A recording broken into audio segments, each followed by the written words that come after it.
तस्मै श्री गुरवे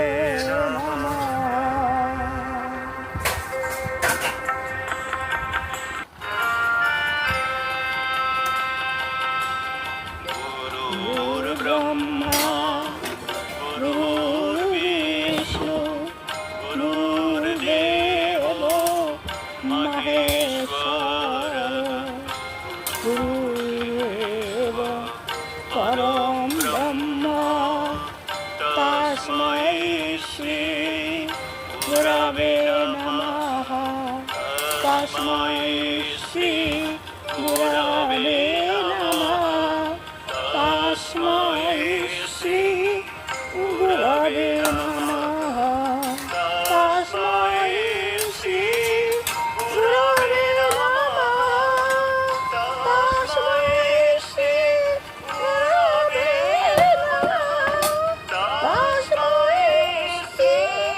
गुरवे नमः तस्मै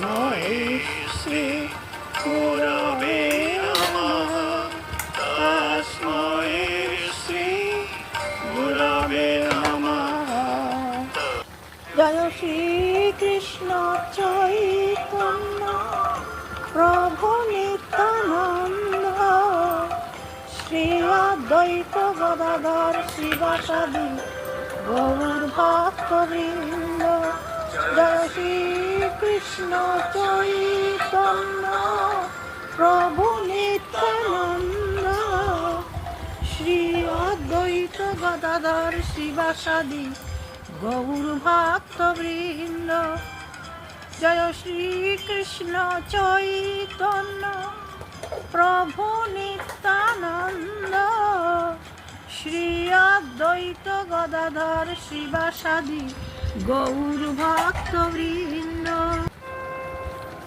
हरे कृष्ण कृष्ण कृष्ण हरे हरे हरे राम राम राम हरे हरे हरे कृष्ण कृष्ण कृष्ण हरे हरे हरे राम राम राम हरे हरे हरे कृष्ण कृष्ण कृष्ण हरे हरे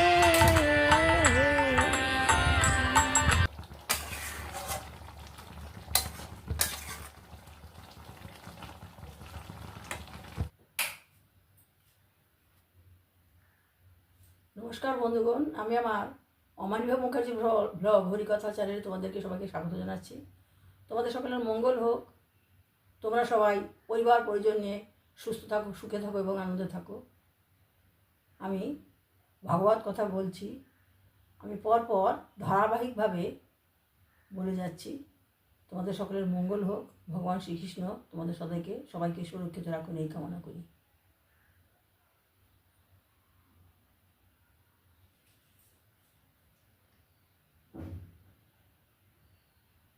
শাল্য ভগবানের কাছে এলো এবং বসুদেবকে নিয়ে এলো, এসে বলল, এই যে তোমার জন্মদাতা পিতা, যার জন্য তুমি এই জগতে জীবন ধারণ করছো, তোমার চোখের সামনে আমি তাকে হত্যা করবো, তুমি দেখো। এইভাবে ভগবানকে ভৎসনা করার পর জাদুঘর শল্য তার তরবারি দিয়ে বসুদেবের মস্তক ছিন্ন করে দিল। মস্তকটি সঙ্গে সঙ্গে আকাশে পরিভ্রমণরত সৌভযানে সে প্রবেশ করে। যখন যে তার মস্তক ছিন্ন করলো, তখন সেই মস্তকটা আস্তে আস্তে পরিভ্রমণরত সৌরযানে প্রবেশ করলো। প্রকৃতিগতভাবে ভগবান শ্রীকৃষ্ণ হচ্ছেন স্বতঃসিদ্ধ জ্ঞানবান ও মহানুভব, তবুও এক মুহূর্তের জন্য তার প্রিয়জনের প্রতি পরম স্নেহবশত তিনি সাধারণ মানুষের মতো স্নেহবশত কিংবা তার কোনো রকম শোক অনুভব করেননি। শীঘ্রই তিনি স্মরণ করলেন যে ময়দানব দ্বারা নির্মিত এই যে শালের যে লৌহযান, এটা একটা আসরিক মায়া। এই মায়ার জন্য সে দেখাচ্ছে যে তার বসুদেবকে নিয়ে এলো, তার মস্তক ছিন্ন করলো, ভগবানকে বিভ্রান্ত করার জন্য এটা করছিল। এখন প্রকৃত অবস্থান সম্বন্ধে সচেতন ভগবান অচ্যুত যুদ্ধক্ষেত্রে তার সামনে না দূত না তার পিতার শরীর কিছুই লক্ষ্য করলেন। কিন্তু ভগবান তিনি তার দূতকেও দেখছেন না, তিনি তার পিতার শরীরকেও দেখছেন না। এটি ছিল তার ঘুম থেকে জেগে ওঠার মতো, এটা ছিল তার যেন ঘুম থেকে জেগে ওঠার মতো। ঊর্ধ্বে তার শত্রুকে শোভবিমানে উড্ডীয়মান লক্ষ্য করে ভগবান তাকে হত্যা করার জন্য প্রস্তুত হলেন। যখন দেখলো যে ভগবান দেখলেন যে শাল্য মানে তার বিমানে ওঠার চেষ্টা করছে, তখন ভগবান শাল্যকে হত্যা করার জন্য প্রস্তুত হলেন।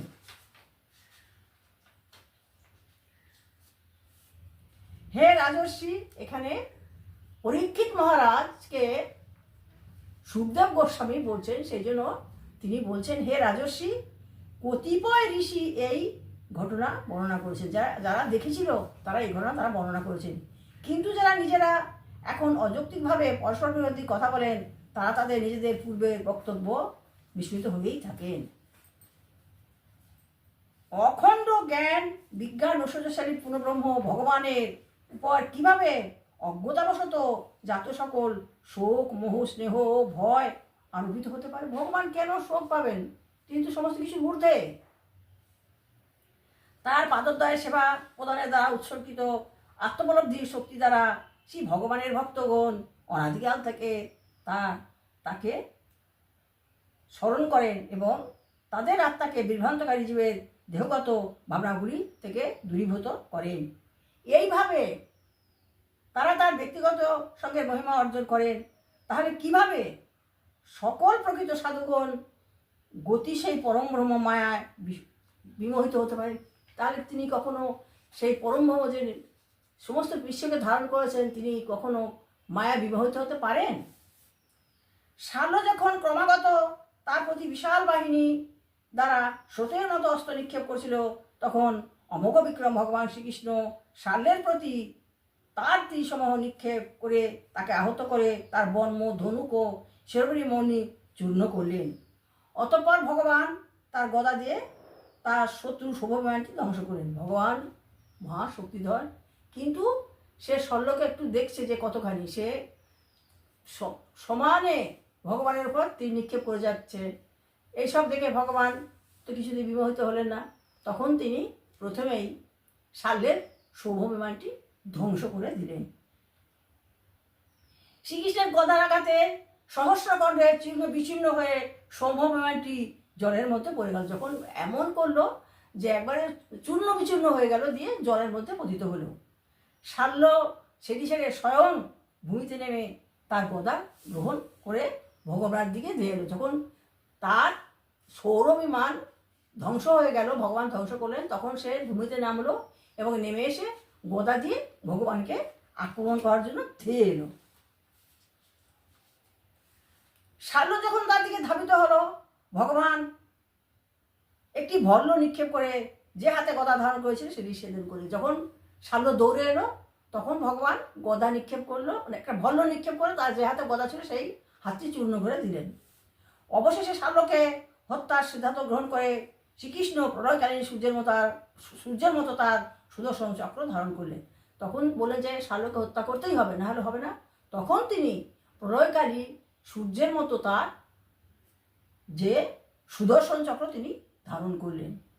উজ্জ্বল রূপে শোভিত শ্রী ভগবান উদয়াচলের মতো আবির্ভূত হয়েছিলেন। যখন তিনি তার সুদর্শন চক্র ধারণ করেছিলেন, তখন মনে হচ্ছিল যে তিনি উদয়াচলের মতো আবির্ভূত হয়েছেন। ঠিক যেমন বৃত্তাসুরের মস্তক ছেদনের জন্য পুরন্দর তার বজ্রকে ব্যবহার করেছিল, তেমনি তারা চক্রকে নিযুক্ত করে শ্রীহরি কুণ্ডল ও মুকুট সহ সেই মহামায়াবীর মস্তক ছেদন করলেন। বৃত্রাসুরকে যেমন ইন্দ্র হত্যা করেছিল, ঠিক সেইভাবেই ভগবান শ্রী অচ্যুত তার চক্র দিয়ে, সুদর্শন চক্র দিয়ে সেই মায়াবীর মস্তক ছেদন করলেন। মায়াবী শাল্য ছিল, মায়াবী তার মস্তক ছেদন করলেন। তা দেখে শাল্যর আগমনের যারা অনুগামী ছিল তারা হাই হাই করে উঠলো। যখন তার মস্তক ছেদন করলো তখন তার যে সব অনুগামীরা ছিল তারা হাই হাই করলো এবং যে যেদিকে পারলো সেদিকে পলায়ন করলো। পাপিষ্ঠ শাল্য এখন মৃত এবং তার সৌভাগ্যবান ধ্বংস হয়েছে। দেবতারা স্বর্গে দুন্দুবি নিয়ারিত করলেন। যখন দেখলো পাপিষ্ঠ শাল্য হত হয়েছে এবং তার সমবিমান ধ্বংস হয়েছে, তখন স্বর্গের দেবতারা দুন্দুবি নির্ণাদিত করলেন। তখন দন্তবক্র তার বন্ধুরা মৃত্যুর প্রতিশোধ গ্রহণের জন্য ক্রুদ্ধভাবে শ্রী ভগবানকে আক্রমণ করল। যখন তারপর কি করলো, তার যে অনুগামী ছিল দন্তবক্র এবং তারা যে ছিল তারা সবাই বন্ধুর মৃত্যুর প্রতিশোধ নেওয়ার জন্য ক্রুদ্ধভাবে ভগবানকে আক্রমণ করলো।